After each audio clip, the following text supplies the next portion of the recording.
Nightmare the Ninth King ist ein Game Boy Homebrew Action Plattformer im Dark Fantasy und Castlevania Style, das ein authentisches Game Boy Color Retro Feeling erzeugen soll, welches dem originalen Nintendo Entertainment Castlevania so nahe wie möglich kommen soll.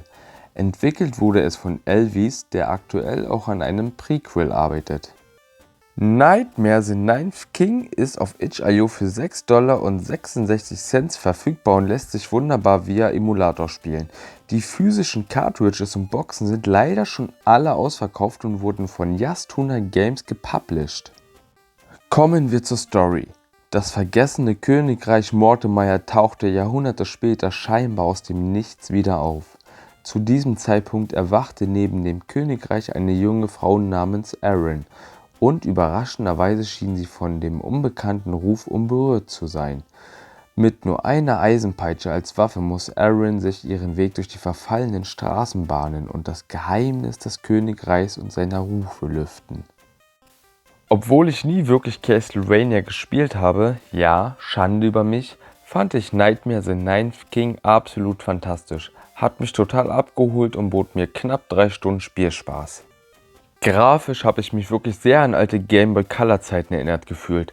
Die Animationen sind wirklich sehr gut gelungen und runden das gesamte visuelle Erlebnis ab. Soundtrack und Soundeffekte tragen auch sehr zur greifbaren und düsteren Atmosphäre bei. Die kommt auch weiter zum Tragen, denn im Königreich gibt es den ein oder anderen NPC sowie Brief zu finden. Diese erläutern und vertiefen die Lore zum Spiel. Das ist super befriedigend, so sind einige Lore-Schnipsel gut versteckt und das macht wirklich sehr viel Spaß, diese zu finden. Spaß hat mir auch gemacht, dass man 2 verschiedene Charaktere zum Spielen hat. Diese wählt man zu Beginn seines Abenteuers aus. Somit macht es also Sinn, das Spiel mindestens 2-mal durchzuspielen, denn beide Spielfiguren haben unterschiedliche Fähigkeiten und spielen sich dementsprechend auch anders. Zum einen haben wir da die junge Erin. Als Waffe darf sie eine Peitsche schwingen, Messer als Fernkampfwaffe benutzen und wie Will auf Illusion of Time über den Boden slayen und damit geheime Räume erreichen. Dann haben wir Bliss, der seinen Speer schwingt, weniger Leben hat, aber dafür einen Skill besitzt, mit dem er sich heilen kann. Statt über den Boden zu gleiten, vermag Bliss seinen Dash einzusetzen, mit dem er auch waagerecht durch die Luft gleiten kann, andere Bereiche erreichen kann als Erin. Total genial. Je nachdem, wen man wählt, ist auch der Schwierigkeitsgrad leichter oder schwieriger. Klasse fand ich auch die Bosse. Jeder von ihnen benutzt verschiedene Angriffsmethoden und erfordert daher unterschiedliche Strategien.